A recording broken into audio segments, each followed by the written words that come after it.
So this is my second live, which I'm doing today because the good news is not everyone is going through the dark night of the soul right now, which is fantastic.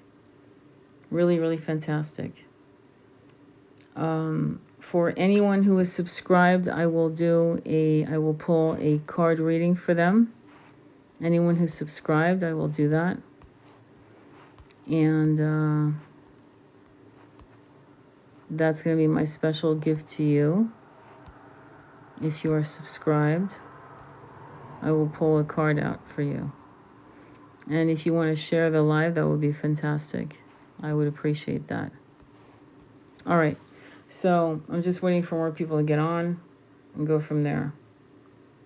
But I want to read to you that there's a couple things I need to talk about. One is this morning I did a live based on the dark night of the soul and why this is happening to many starseeds.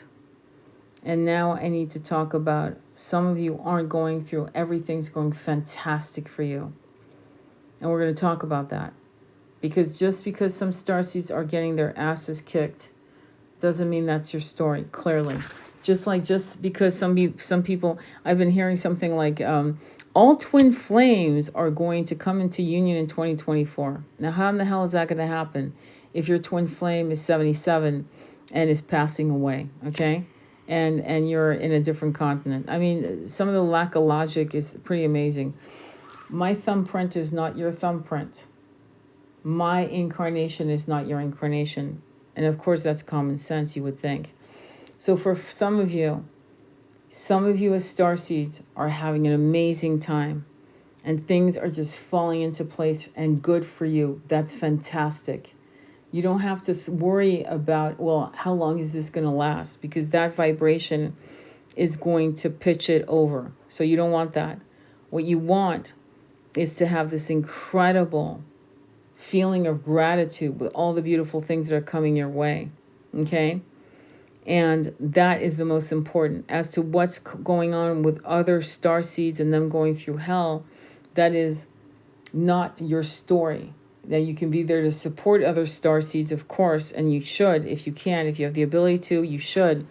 But if you can't, if you know you're not surrounded by starseeds, and for many of you, unfortunately, that's the reality. Many of you don't have your clan. Many of you don't walk with your starseeds. You don't, you know what I mean? And many of you are in situations where you're the only enlightened one in your, I don't know, your group, your household, your village, your city. You're not finding your tribe. And that can be very difficult. I want to read a couple things about mantras and move into the understanding of how mantras help with dispelling negativity in the monkey mind. I find that many people are enslaved by their false ego, the monkey mind, the reverberating monkey voice that just says stupid things that are not going to be to your benefit. And so it's important for you guys to start learning Sanskrit. It's considered a mathematical language by NASA Jet Propulsion Laboratory. It's used to code massive computers, including AI. So it's important for you guys to learn that. There is power in mantras. There's a vibration that's so heightened that people aren't aware of it until they live their daily lives with mantras. If you've ever seen Buddhist monks and nuns, you'll see them chanting. If you've ever, thank you, I love it. Thank you, Laura. Many of you need to learn the mantras. So I'm going to share with you, and I'll upload this video on YouTube just so you know. And this is for you guys who are maybe going through the dark night of the soul, but also for many of you who are in the dawning of your new self. So let me read to you from the book called Healing Mantras by Thomas Ashley Farron, who I absolutely adore. Okay. And mantra for the seeing of the self within and the universe is one. Okay? So I'm going to read this to you. Let's begin. Narayana is the inner internal flame located in the Sri Pradma, or sacred heart, an 8-petal secret chakra, 2-finger width below the heart center. It manifests according to one's devotion. This single attribute accounts for wonderful, fulfilling experiences for genuine seekers on one hand, and for tremendous confusion on the other. In the Narayana Suttam, it is said that the Narayana is Brahma, Vishnu, and Shiva. It is the light dwelling in the Sacred Heart that conforms to the devotion of each person. Thus, when Narayana manifests, it is as the person's chosen ideal. This causes confusion because different people have different chosen ideals. The experience of a divine vision of the beloved is so powerful that the experiencer believes the experience is absolute instead of relative. One person may see Krishna and another Jesus. The confusion arises because not every divine experience of these beings is authentic in the sense of real visitation. Sometimes it is the Sacred Heart manifesting due to the intense devotion of the person. Om Namo Narayana takes the sayer to sublime spiritual realms where spiritual questions are answered and great truths are revealed. Spiritual encounters with the Divine Beloved can be positively life-transforming. Actual sages from antiquity who are dwelling in the subtle realms may appear and instruct. Desires may suddenly be fulfilled. This mantra is both wonderful and mysterious. In India, there is a universal truth ceremony called Satya Narayana Puja. People from many castes and creeds practice the ceremony. It cuts across and through sectarian differences and preferences. Hence, it is regarded as universal. Om Namo Narayanaya. Om is the name of Narayama, the flame of truth. Mantra for divine guidance on the spiritual path. The last mantra is sung at the conclusion of various kinds of religious ceremonies derived from the Vedic traditions. One could hear it exactly the same way in India, Trinidad, or the Philippines. It is my prayer for us all as well. So listen, I haven't read this before, so I'm going to just attempt it, okay? Om Asotama Sad Gamya Tamasoma Jyoti Gamaya Mitriorma Umritam Gamaya Om Shanti Shanti Shanti. Lead us from unreality to reality, from darkness to light, from death to immortality. Om, peace, peace, peace. These are beautiful things that you might want to teach yourself, because everyone who I respect, everyone who lives the life, a successful life, to me, successful life isn't, hey, Noel, it's good to see you, isn't money. I mean, I'm not saying money, let me put it this way. It's not having $70 billion. To me, success is being happy, having 70 million, 70 billion, or 70,000, or 7,000, or $7. In other words, it's not how much you have that's going to make you successful. It's how you feel about your worthiness. And so, though money is definitely going to give you freedom, so I'm not going to be telling you different, money without the success of peace of the heart is nonsensical. That's why people accomplish great feats of success, material success, and basically say, I don't understand. I wanted this. I thought this was going to make me happy. Yes, you wanted this, but you never worked on yourself. You wanted a material reward. There's no shame in that. But you didn't work on yourself to see what your emotional landscape was lacking. And when you do that kind of work, the irony is money comes. When money is not coming, there are frequencies that are out of sync, number one. Or number two, when money is not coming, there could be other factors that are impeding your progress purposely for a reason. It isn't always a punishment. And number three, when money isn't coming or success of that kind, it's because it's not for you now. Or, and number four, and that's the last one, it's because you actually have a block. You don't feel you're deserving. of the success of a scholarship, success of a new job, success of a new beloved, success of many successes. And that is a problem. So when you move out of like self-limiting beliefs and success comes to you effortlessly, it's because you're in sync. And the people who are usually massively successful without any hiccups are people who constantly are meditating, being in a state of bliss, meditating and chanting their mantras. If you've ever read The Surrender Experiment, you probably know what that is.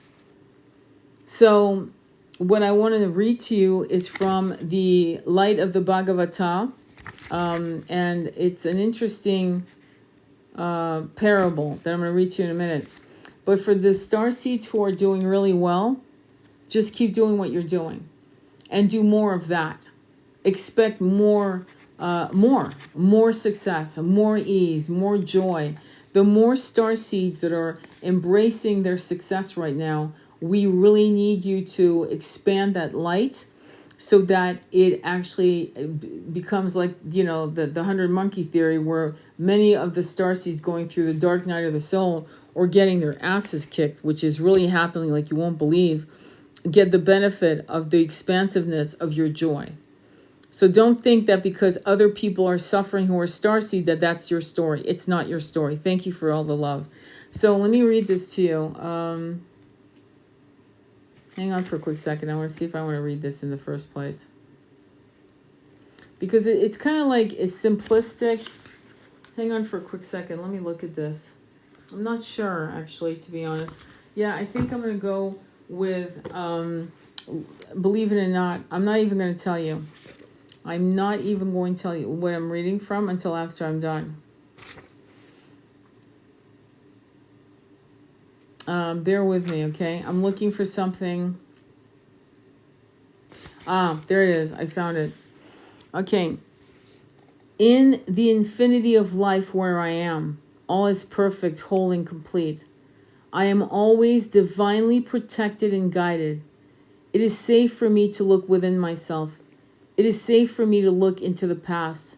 It is safe for me to enlarge my viewpoint of life. I am far more than my personality, past, present, or future.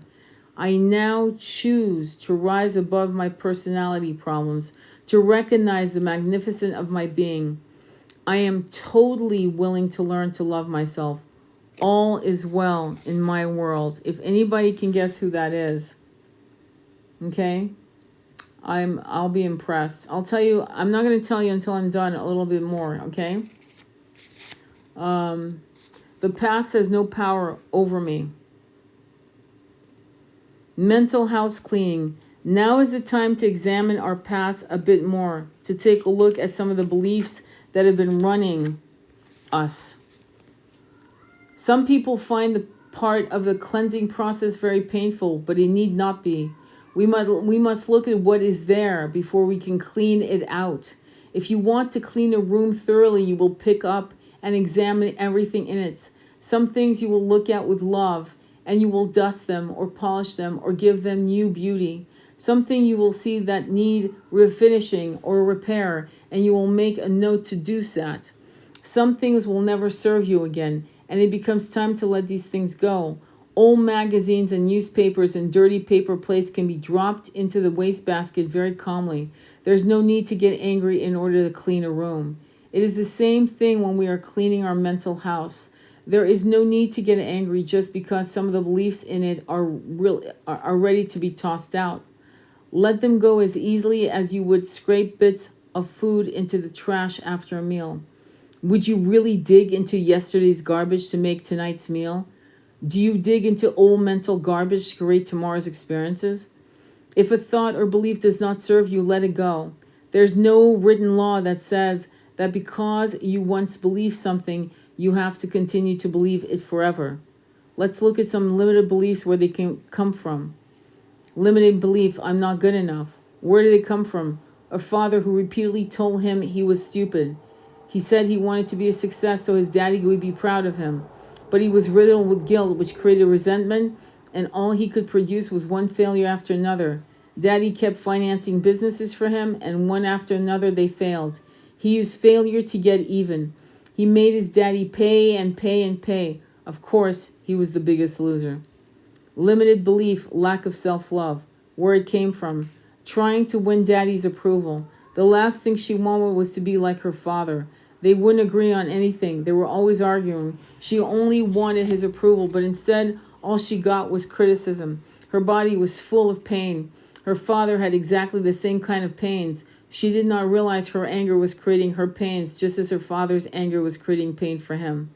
Limiting belief, life is dangerous. Where did it come from? A frightened father. Another client saw life as grim and harsh. It was difficult for her to laugh, and when she did, she would become frightened that something bad would happen. She had been reared with the admonition, don't laugh or they may get you. Limited belief, I'm not good enough. Where did it come from? Being abandoned and ignored. It was difficult for him to talk. Silence had become a way of life for him. He had just come off drugs and alcohol and was convinced that he was terrible. I discovered his mother had died when he was very young, and he had been reared by an aunt. The aunt seldom spoke except to give an order, and he was brought up in silence. He even ate alone in silence and stayed quietly in his room day after day. He had a lover who was also a silent man, and they spent most of their time alone in silence. The lover died, and once again, he was alone. This is Louise Hay, You Can Heal Your Life. Louise Hay, one of the greatest. She actually invented the self-help movement. So, one of the best books, a book you should actually read, buy. And don't get Audible on this one. I'll tell you why. Because in the back, there's all these different, she invented this concept, and it's still true today. Like, for example, teeth. If you have problems with teeth, problems like, root canal, long-standing indecisiveness, inability to break down ideas for analysis and decisions. I make my decision based on the principles of truth. I rest securely knowing that only right actions is taking place in my life. Problems with the throat, avenue of expression, channel of creativity. I open my heart and sing the joys of love. Sore throat, the inability to speak up for oneself, swallowed anger, stifled creativity, refusal to change. It's okay to make noise. I express myself freely and joyously. I speak up for myself with ease. I express my creativity. I'm willing to change. So she is just amazing. And I want you to consider getting this book in your library. Again, it's called You Can Heal Your Life by Louise Hay, Hay. Anyway, so for many of you who are going through this wonderful, wonderful, abundant time in your life, there's no reason why it can't continue to enlarge itself bigger and wider until joy and the nectar of living this incarnation becomes so fruitful for you that you actually enjoy this incarnation. There is something about your journey that is going to give you this ability to embrace all of the fruits and the harvest of your hard labor. Many of you have gone through the dark night of the soul, and it lasted for many years, and you've come out the other side, and everything's wonderful. And then some of you are not. Many of you are still in the dark night of the soul, and you may feel bereft. And I'm going to tell you, I'm here to tell you that there's nothing that you're not being punished. Number one, that's probably the most important thing. You have not failed. You're not failing. Okay. Number two, when the dark night of the soul perseverates, okay, it's because you're refusing to see things that need to be healed. When the universe is blocking your path to success, it's because there are things that you are unable to let go. And sometimes we have, I'm going to be very blunt with you, we have no choice. We can't let go. I'll give you an example. A parent who is dying, and you were never ever able to heal the issues that you had with your parent, and you've decided to home them, or you decided to try to have a relationship with them as they progress through the last rites of these bodies that they're in, right? In other words, you're visiting them, or you've brought them into your house to care for them, or whatever you've decided to do, right? And so you can't let go because you want to give yourself and your parent the opportunity to right some wrongs and to clear some error. And so that is going to, at sometimes, I'm going to be very, real with you, it's going to lower your frequency, but you can't let go because you don't want, there's something that prevents you from doing it. And eventually you'll bounce back into a higher level of frequency, right? So let's say you've gone down, say, from 5D to 3D, and I mean, you're like bereft, you're like, what the hell, this is really draining me. And then they pass away, they drop their bodies, and you go through the grieving process, and then eventually you like, wow, I'm good. And you've bounced from 3D to 5D to 6D. In other words, you're even more expansive than you've ever been before because you were able to let go of many angers, resentment, misunderstanding, and so forth. And you got to see your parents as the child they were when they first came into these incarnations, and you were able to see your parents as, or you'll be able to see your parents as the soul that they truly are, not the I hate to say it, the parasitical energy of a negative, toxic, egoic framework that they took on, or that became their reality. You know what I'm saying? So that's going to be something that can happen to some of you, okay? For some of us, going up and down in frequency isn't a failure. It's simply a recalibration. And so it's almost like a trampoline effect. You jump up and you jump down. And when you jump down, it's low. And then you bounce really, really high. Does that make sense? If you see that, if you can visualize that. Ultimately, none of the starseeds are being punished. That's what I keep saying again and again. So for those of you who are having an amazing time and everything's falling into place after years of the dark night of the soul, please, don't look at it as a temporary boon. Make that part of your new life consciousness, meaning that I'm happy, things are falling into place. I'm ready for more. I'm ready for more abundance. I'm ready for more of that. And I want more of that. I'm so grateful for what you're giving me. Give me more. I want more. And it's not greedy. It's simply that you're actually helping the collective as well. Oh, you just got the book. Good for you, Patricia. So good guesses, Ailey. Any other questions? Any other questions? Anything at all? I will post this up, so don't worry. I will do that. I'm looking at pulling out some tarot cards for you. I mean, some oracle cards, and just to see what the messages are for you guys tonight. And so give me a minute, and let me pull out from Kali. And I'm actually being really led to this particular deck. It's Angelic Work by Alana Fairchild, and that's actually what I'm going to pull. If you guys have ever followed me before, you know how I work. So I'm going to shuffle the cards, right? And you're welcome, Jackie. I'm going to shuffle the cards, and then I need you guys to ask the universe, give your angels, guides, and allies permission to guide you in the session. And then basically ask, just tell me when to, just pick top, bottom, or middle. And whoever says it first, and the most people that pick a particular top, bottom, or middle, the majority will get what I pick. So grateful for this message. I'm feeling better about feeling so well. Love. Oh, good. Middle. Okay, middle. I need two more. Middle. Okay, great, Jackie. Thanks, James. Top. Any more? Ready? Middle. Okay, I'm going in with middle, guys. Okay, so we got 34 technologies of love. That should be interesting.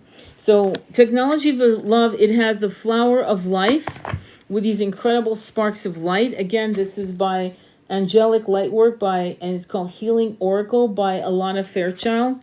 34, which is 7. 7 in Kabbalah numerology is the journey. It's also reverberating to the planet, to Neptune. So Neptune is emotions. If you're a water sign, this is interesting in terms of like augmenting that psychic flare, that psychic energy, that like the what I call the unspoken knowing. So again, let me read this to you. Just sit back, close your eyes. Let me try to get my cat to stop, and then we'll go from there. 34, technologies of love.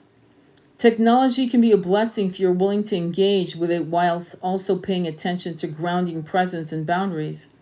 Your soul can utilize technology as a means for sharing love, reinforcing connection, and supporting your life path. You can learn how technology can support your spiritual path and relationships without overtaking your life or becoming a poor substitute for human-to-human connection. Here, technology refers to gadgets and communication devices, as well as methods of spiritual healing. There are practices and steps that you know will help you.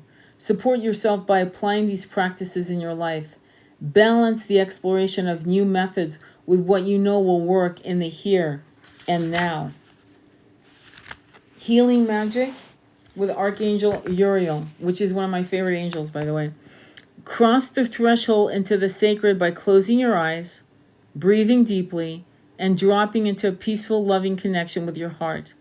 When you feel connected to your heart, say out loud, Archangel Uriel, I am honored and open-hearted in your presence. I gratefully acknowledge the abundance, prosperity, sacred manifestation, and countless blessings that bring for the greatest good of all. Your support, the embodiment of divine light. I am ready and willing to receive your healing and guidance to fulfill my inner potential for the spiritual benefit of all beings. I trust you to hold and protect the sacred space for healing according to divine will. So be it. Wow. Yeah, let me go ahead. That was an interesting connection with technology. Interesting. Technology. I get a sense when we hear about technology is using technology as we have used it, which is to communicate with each other, to share knowledge, to share wisdoms, and basically creating these microcosm villages within like TikTok, within. I remember when Facebook first came out, thinking of it as an AOL. I don't know if you guys remember AOL when that was the big deal. This concept of the village, the fire, the bonfire, where we could sit around and talk, but we were doing it across the world and not even seeing each other's faces. We have to get back to meeting each other, hugging each other, looking into each other's eyes. Technology can't bring that to us. And unfortunately, the lockdown taught people, trained people, rewired people to feel okay by being alone, which we talked about in my last reading with Louise Hay. Okay, so I'm doing Kali, and Kali is a very robust oracle set. Let me tell you, this is a kick-ass deck by Alana Fairchild again. Again, I want you to focus on what is the message for you, and then pick from the top, bottom, or middle, and we'll see what is picked by you guys on the collective. So when you're ready, top, bottom, or middle. Okay, top, bottom, or middle. Top, middle. Keep going, guys. Top. Okay, I'm going top. Perfect. Oh, okay, this is number 13. This is Yuga Shakti. Yuga Shakti. So this is Kali in her famous stance with her tongue, which is the organ of fire. It's the tongue is an organ of anger, of passion, of truth, of impudence. And so when you look at Kali in her original form, you'll see her. She always is represented with her tongue sticking out, like saying, F off type of thing. It's the number 13. 13 in tarot is death, regeneration, Scorpio energy. In Kabbalah, it's, hang on, I want to look at, what I'm trying to remember. In Kabbalah numerology, 13 is hermit, the regeneration, I believe. Hang on, I'm trying to. And 1 plus 3 is 4, which is taking on karma. Taking on karma, not paying karma, taking on karma. All right, let me read from her.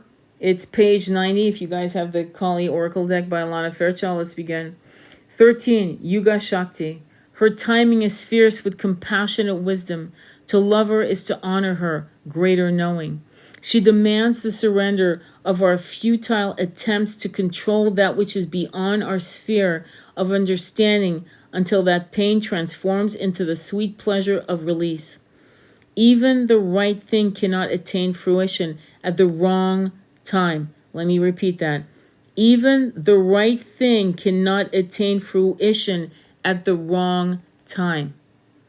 Trust her and be shown again and again that her divinely orchestrated working of time serve you faithfully with love and grace. I'm going to pause for a minute. A lot of people will manifest and go, well, fuck, that didn't work. Well, I mean, look, it didn't work. It's been like a month. A month? I'm sorry, you're manifesting what? For a month? Manifesting takes sometimes years. For whatever reason. For your preparedness. For the right place. It was funny because when my husband was alive, he would sometimes say, right now, the next place we're going to live at, somebody else lives in it now. It's like, to perceive things from a different angle. And so when you are manifesting, like, well, let's say you're doing the 369 project, right? And you're writing down what you want. And you're like, damn, some things aren't for you. Number one. Number two, it's not time yet. Number three, do you feel worthy to receive? Right? It's not blaming you. It's just saying, where are you with that? I just got a 3-bedroom, 2-bath house, right? And I wrote in February of 2021 that I was going to have a 3-bedroom, 2-bath house. That's just, it's not random. That's insane. And I would have 9 acres or more of land. And that's more than I got. So there are challenges, don't get me wrong, but the ability to manifest, I mean, I could have given up, right? It was in 2021. It is now 2024. Okay? So here I am. But I trusted. You have to trust in the universe. All right? So let me continue reading this. Kali's outstretched tongue and open mouth signifies her fierce form as a devouring divine warrior goddess. Time emerges from Kali and ends with her. To birth the new, she devours the old. Persistence for clinging to what has been, the attachment to our past pain and fear of an unknown future are no match for her genius and unwavering will to clear it away, to provide the best conditions for the next chapters to unfold.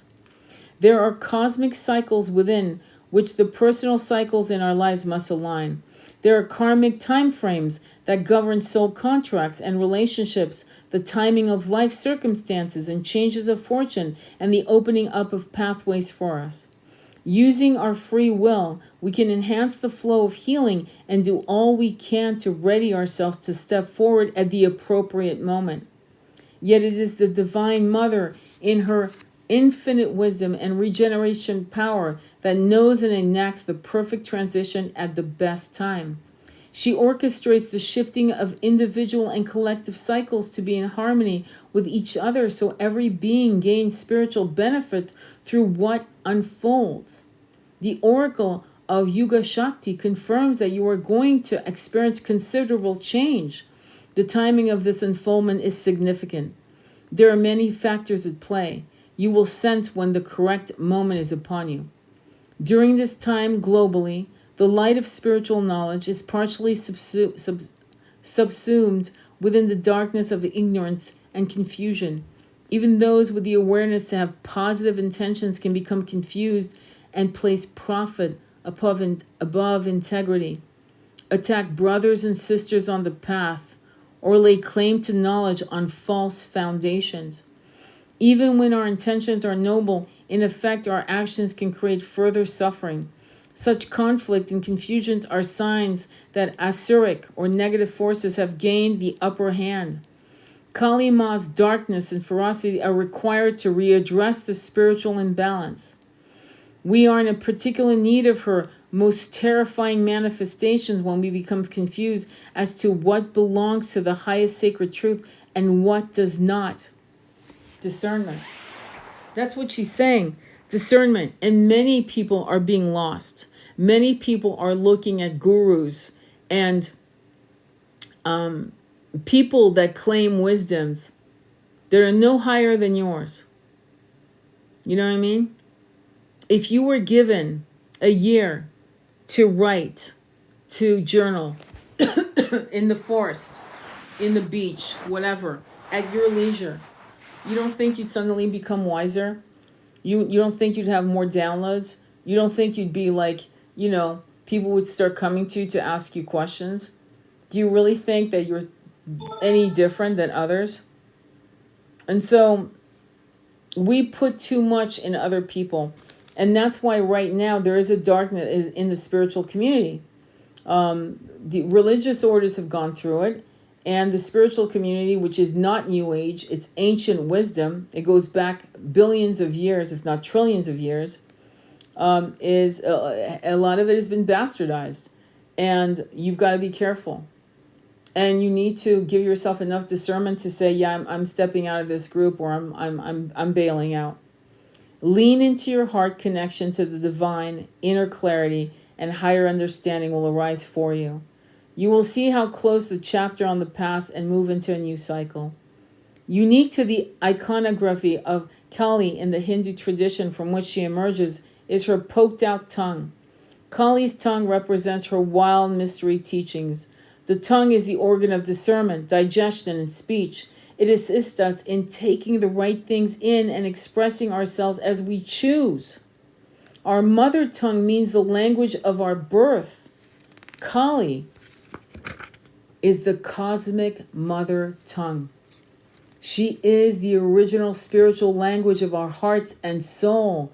Hers is the language of spirit and of light, the truth beneath the form, and the reassurance that although we must submit to the shifting of greater cycles, those cycles ultimately move for our greater spiritual benefits. When Kali unfurls her tongue with ferocious expression, she is embarking upon spiritual deliverance. It is the action that precedes her bringing about the end of a diabolical era of greed, fear, confusion, hatred, self-righteousness, and negativity. The tongue of Kali is a reminder that no matter what we may see unfolding before us, there is always a pathway back to the heroic and beautiful. If you have been struggling to let go of negative legacy, perhaps one that extends back through generations or has infiltrated a group you belong to, this oracle signifies that a radical divine intervention shall take place. Call upon her for such assistance now. Know that an era of darkness is going to end unexpectedly and suddenly. A new spiritual dawn shall arise, and an entirely new era is due to unfold. Keep close to Ma. She shall ensure it is to be brought into being in the best way at the best time. So when the lockdowns happened, many of you might have thought, well, this can't last. And every year we've been asking, I hope 2022 is going to be better. Oh, Jesus, this was bad. I hope 2023 is going to be better. No. And here we are in 2024, and the year began with a bang, and a lot of grief and a lot of injustice. And what I have to say to you is that this is the darkest before the dawn. The darkest. The most. It's not a book. It's called The Oracle. It's called Kali Oracle by Alana Fairchild. Kali Oracle. Kali Ma. Wow, universe moves pieces around to deliver us what we ask for. Yes. And so what's happening is that we are being squeezed through the eye of a needle. And we are in the birth canal. And we are being squeezed. And it is dark. And many of you might be frightened or confused or hurt because many in the spiritual community have not stepped up to lead. So what does that mean when massive influencers in the spiritual community are not leading? It means that maybe you're being called to lead. People like me are being called to lead. Because if no one is going to lead with a moral, with a compass set on heart space and a moral values that are going to be in line with the one of 1,000 names, the one who created us all, that real like light being who created all of us, not these weird other beings that have been put into religious, stories, but real loving, unconditional loving force, who, like a good parent, has waited for us to exercise our free will with the right compass, with the right moral values, with the right footsteps of integrity at every step, with a sense of self-worth and a sense of self-respect, right? And it would have taken many of our incarnations to get to this point. And many of us, as I said quite often, volunteered. We weren't chosen, we volunteered. Chosen, as I've said in many of my lives, feeds the false ego. It's a feeding frenzy. It's like throwing blood in a shark-infested waters. Anything that feeds your ego, you should run. But when you look at the difference between you are a chosen one to this idea, and I want you to close your eyes and visualize this. Imagine there are, say, I'm going to just say like 4 billion souls, 4 billion. And they say this is going to be the scenario. It's going to be a shit show. Who wants to volunteer? And many people step back. Many souls step back, and we stepped in. We leaned into the challenge. That's more badass than saying you were a chosen one. A chosen one, if you look at it through history, has very negative and dark implications. It's never been a good word to use. It's not a flex. I hope you can see that. If you can't see that, I invite you to sit in meditation to really dissect what that word implies throughout history and how it's been misused and mishandled to subjugate people for various reasons. So when spiritual community uses that, the 5 ways you can tell that you've been chosen, you must know it feeds your ego. And the minute your ego is fed, you've just lost the story. Does that make sense? I'm going to read for more from Louise Hay. And hang on for a quick section. Listen to this. This is good. Holistic philosophy. In our approach to building the new, we want to use a holistic approach. The holistic philosophy is to nurture and nourish the entire being, the body, the mind, and the spirit. If we ignore any of these areas, we are incomplete. We lack wholeness. It doesn't matter where we start as long as we also include the other areas. If we begin with the body, we want to work with nutrition to learn the relationships between our choices of food and beverages and how they affect the way we feel. We want to make the best choices for our body. There are herbs and vitamins, homeopathy, back flower remedies we might explore, colonics. We would want to find a form of exercise that appeals to us. Exercise is something that strengthens our bones and keeps our bodies young. In addition to sports and swimming, consider dancing, tai chi, martial arts, yoga. I love my trampoline and use it daily. My slant board enhances my level of relaxation. We might want to explore some form of body work such as Rolfing, Heller work, or Trager massage, foot reflexology, acupuncture, or chiropractic work as well as are all beneficial. There's also the Alexandra method, the bioenergetic, the Feldenkrais, the touch for health, and Reiki forms of body work. With the mind, we would explore visualization techniques, guided imagery, and affirmations. There are lots of psychological techniques, Gestalt, hypnosis, rebirthing, psychodrama, past life regression, art therapy, and even dream work. Meditation in any of its form is a wonderful way to quiet the mind and allow your own knowingness to come to the surface. I usually just sit with my eyes closed and say, what is it that I need to know? And then I wait quietly for an answer. If the answer comes, fine. If it doesn't, fine. It will come in another day. And that's very true. When you sit in meditation and you go and say, and that's a form of surrender. If you sit in meditation during the winter months, right, and in your house or whatever. But if you sit in meditation in nature, if you lay down on Pachamama, Mother Earth, and say, what do I need to know today? Show me. You may shake into sobs. Somatically, you may release a lot of pent-up pain. And you may actually decide that, to surrender to whatever comes, and suddenly you fall into a 20-minute cat nap, and you're like, whoa, I haven't had a nap in years. That was your body needing to collapse and to surrender, right, into healing. There are groups that do workshops for all different tastes, such as Insight, Loving Relationship Training, Advocate Experiences, the Ken Keys Group, Actualization, and many more. Many of these groups do weekend workshops. These weekends give you a chance to see a whole new viewpoint about life. It's interesting what she's saying about that, because honestly, it's good to maybe once a year do a retreat for yourself, even if it's a 48-hour retreat somewhere with a group of people who you think are fabulous, who you feel you could get a lot from that. In the spiritual realm, there's prayer, there's meditation, and becoming connected with your higher sources. For me, practicing forgiveness and unconditional love are spiritual practices.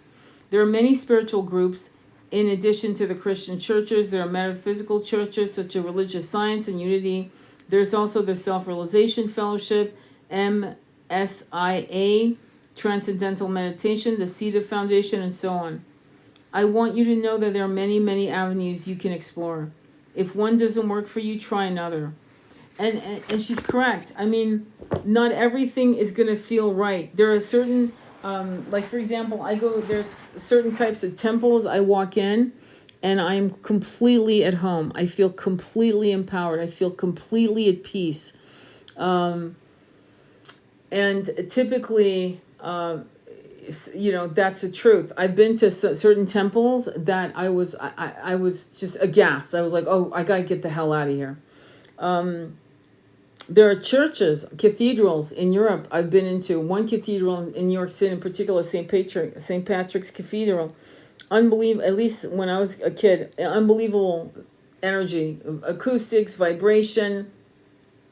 Whenever you have people coming in who love the one of 1,000 names, who love God, and who sit in reflection, you're going to get massive energy. You're going to get blasted by the energy. So many of you are empaths. And there are places like that where it might be so intense you have to literally leave the building. But temples, typically, I don't know what it is, Hindu temples, like one of my favorite temples are Krishna temples. And I go in and I see the deities, and I just collapse. I don't know what it is. I really don't.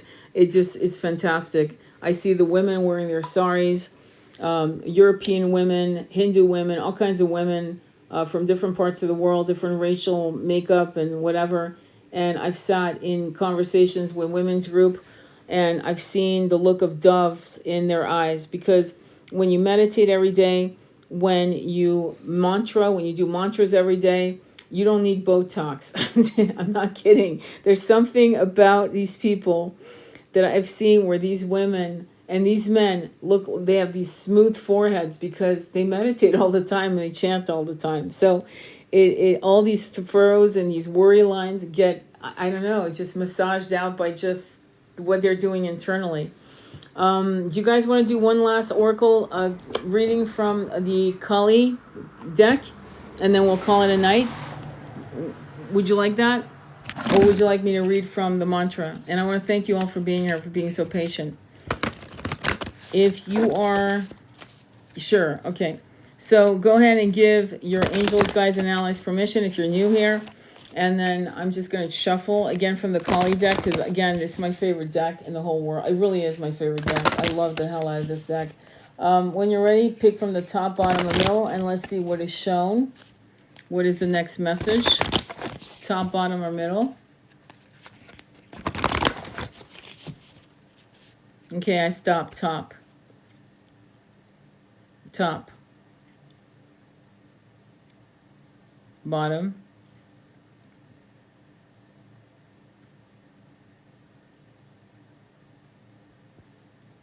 Middle, top. So I need one more to make it, to break it even.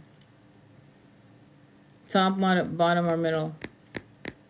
All right, top it is. All right, so this is Whoa, this is number 6. In Kabbalah numerology, 6 is Venus. It deals with, the Venus planet, love. It's all about love. It's a beautiful number. In tarot, 6 is the lovers, which is about a choice, Gemini energy. Let me go ahead and read from 6. Trauma Nagmo. This is a fierce woman. She looks like she's eating, I don't know. I won't say, but she's got skulls around her neck and she looks like a demon. I'm just going to tell you. So let's see what this is about. When Kali comes in like that, she's out to kick some ass. All right, so 6. Trauma Nagmo. She arises instinctively, responding to a severe threat to your well-being, freedom, and sacred fulfillment. Her fierce form causes the impure to tremble and the pure of heart to move close. She is ferocious in her wrath against injustice, dispense with thoughts of vengeance, pray for mercy for all beings, especially those trapped in patterns of consciousness harmful towards themselves and others. Open your heart to her heart and allow her to attend to all matters of karma while you remain true to your higher self. Kali is so responsive to those in need of her that she will manifest in unlimited forms to provide the necessary protections. Her fiercest form manifests to support us in confronting powerful darkness within ourselves, others, and our world. In Tibetan Buddhism, a Dakini, or sky dancer, is a feminine spiritual being offering guidance and protections. The Dakini, known as Trauma Nagmo and also as Krodha Kali, is a fiercely protective, divine feminine being upon whom we can meditate. As we place our focus upon her, we enter into her being for sanctuary. Her appearance is meant to be repelling for a spiritual purpose, not to keep us away from her, so to allow any fear or aversions that arise as you contemplate her to rise and then fall away. This is how contemplation upon this sacred being becomes an act of spiritual cleansing and psychological release. As the aversion dissipates, our sanctuary with her is activated from a pure, trusting heart, deflecting unwanted negative energies and psychic contaminants. This is interesting because when ayahuasca comes to you, okay, this is very similar to how ayahuasca comes to you. She comes to you and she may fuck with you with like demonic, weird skulls and all kinds of weird shit. Very repelling stuff will start coming at you. And if you tuck in and just cannonball into it, she will explode into this incredible, divine, feminine, unconditional love. So it's very similar to Trauma Nagmo. All right, let me continue. Trauma Nagmo is our black, wrathful mother of tantric wisdom. As our mother, she is available to all hearts who seek her protection, teachings, and assistance. She is a fierce form of the already fierce Vairogini from the Tibetan spiritual tradition. As such, she takes spiritual protection to the highest level. She is associated with the Tibetan practices of Chod, which facilitates complete fearlessness, rapid spiritual growth, and the severing of attachments. The word Chod translates as cutting through. Trauma Nagmo's presence in a reading indicates that you will outgrow any issues, even those so persistent as to last for a very long time, or that appear to be beyond your capacity to overcome. This confronting, powerful obstacle may be an attachment, stuck patterns, or unhealthy misuse of energy. It may be set of circumstances you have created or that another has imposed upon you. It may relate to this or other lifetimes. Whatever the cause, her presence indicates it is time for it to end. As you move close to her presence in your heart, you will be able to cut through the mental and emotional clinging to a particular outcome or interpretation so the situation unravels rapidly, allowing for swift progress on your soul path. If you have felt as though the way forward in any matter of concern has been barred, her spiritual intervention to clear it is imminent. No obstacle can withstand her. No suffering can continue in her presence. Her ways are exceptional and expedient, precise and effective. Liberation and enlightened empowerment are always the result of her activity. An expanded capacity to accomplish your sacred work is indicated, and it shall bring far-reaching benefits for all.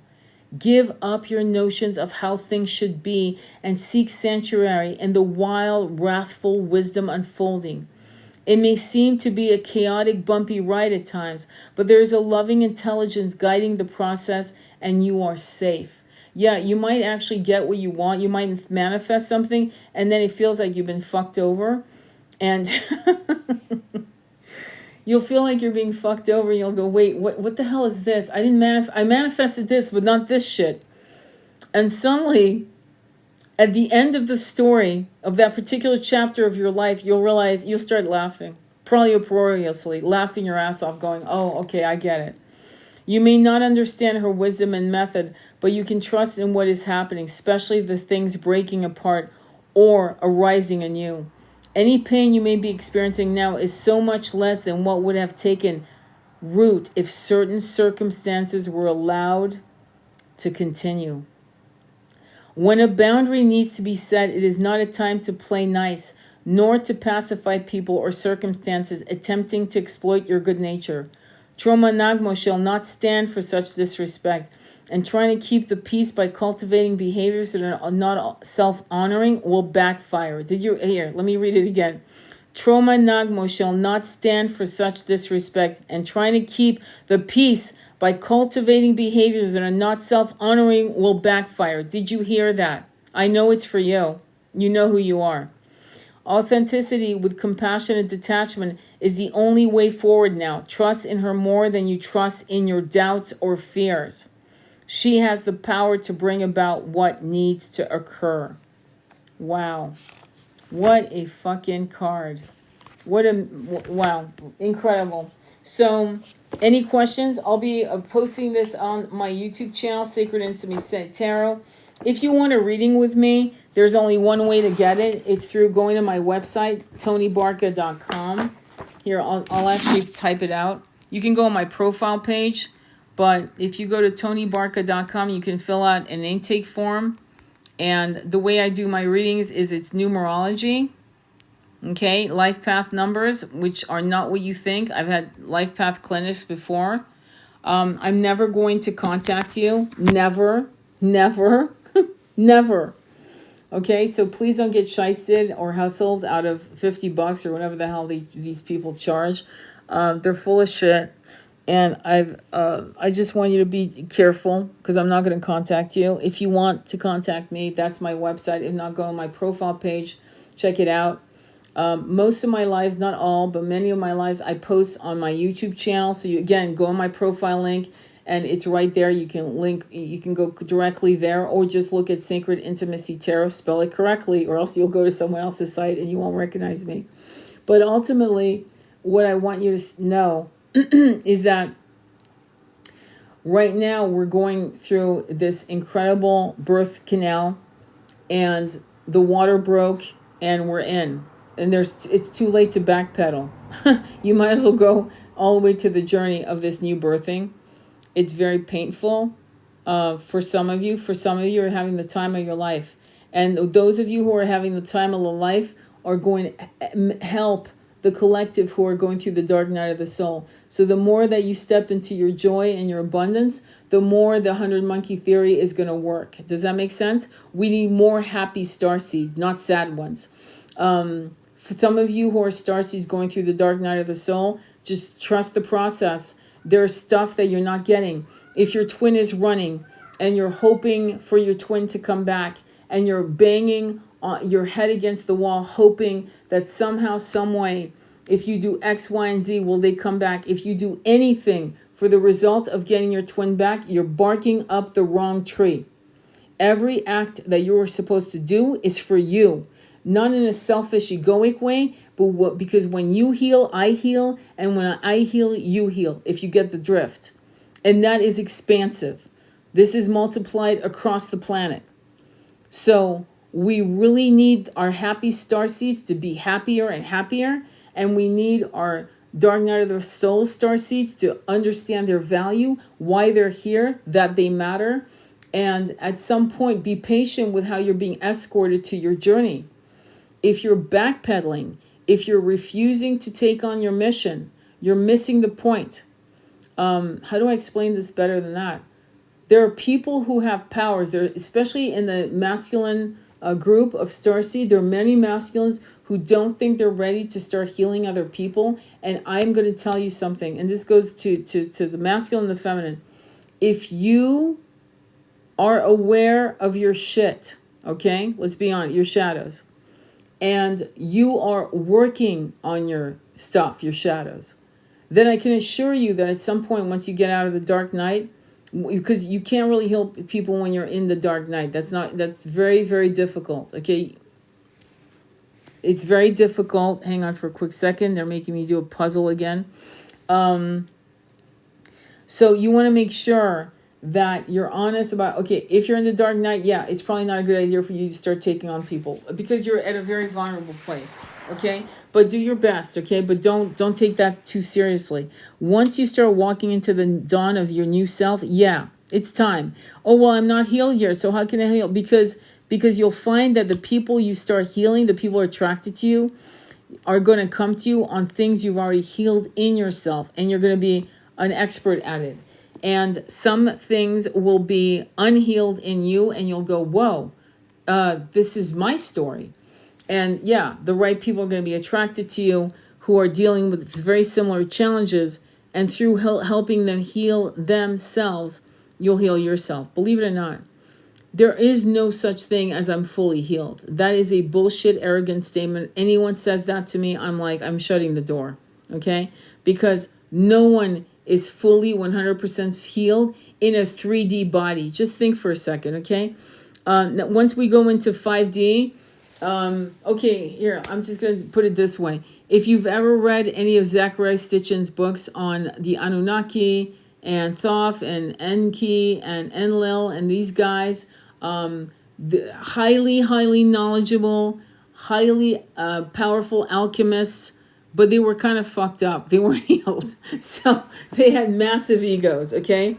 And so when you start studying some of this shit, you start realizing that being a starseed, even out of these 3D bodies, this is called Earth School, as you well know. It's considered one of the toughest schools, as you well know. And for a reason.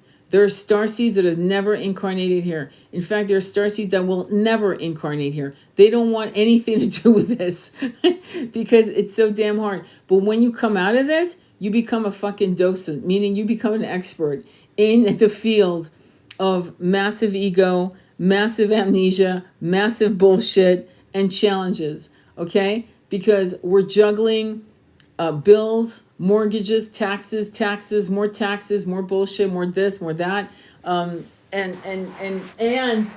we're asking spiritual questions. It's pretty amazing.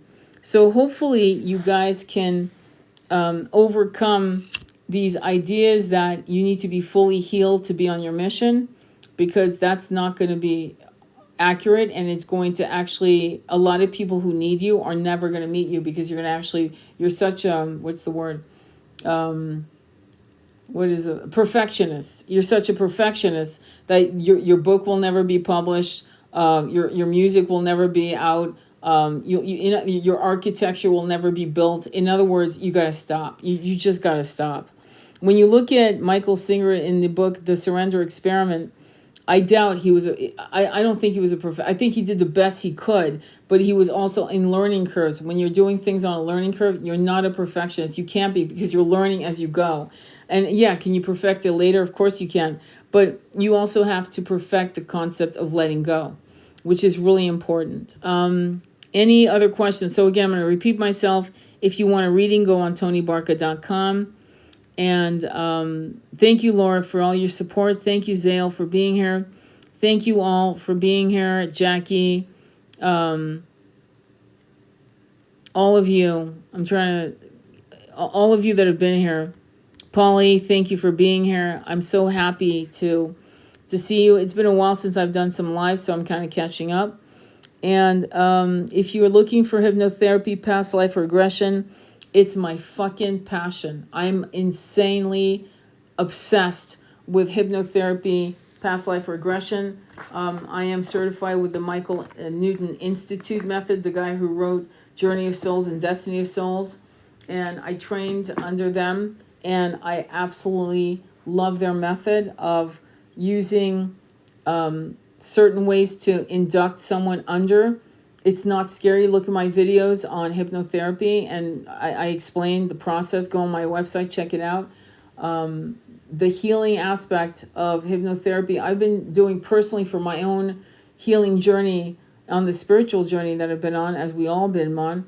I started doing when I was 32, is when I first started doing hypnotherapy, past life regression. And it had every time I had a question that I couldn't fathom on my own, I would go to my hypnotherapist. I went to the same hypnotherapist for 27 years until I moved out of state. And now I do it, and I have clients that come to me from all over the world. We do Zoom. We see where it's face-to-face. You have complete control, and it is probably one of the most powerful healing modalities that I personally have ever come. That's why I'm in love with it, because as you go within, deeper and deeper within, into other past lives, into your many of my clients are starseeds, so we get to see their past lives on other planets, other realms, other dimensions, and it is so complex you can't make that shit up. You just can't. It's too many details. So if you're interested in anything, hit me up and we can talk, like do a quick 10-15 minute discovery chat to see if you're ready. If I don't think you're ready, I won't take you on as a client. It doesn't matter if it's for a reading. It doesn't matter if it's hypnotherapy, because the exchange karmically has to be pure. It has to be from a good place. And if I feel like you're vulnerable, I won't take you on as a client. But if I feel like I'm a match and you feel I'm a match, then let's do it. All right, my loves, thank you very much for your time. I send you much love on your journey. Your words and guidance are priceless, Tony. Thank you, my love. It was good. I'm glad you were here. Thank you so much. So I will upload this so you can check it out, okay? Namaste. Be well. Take care.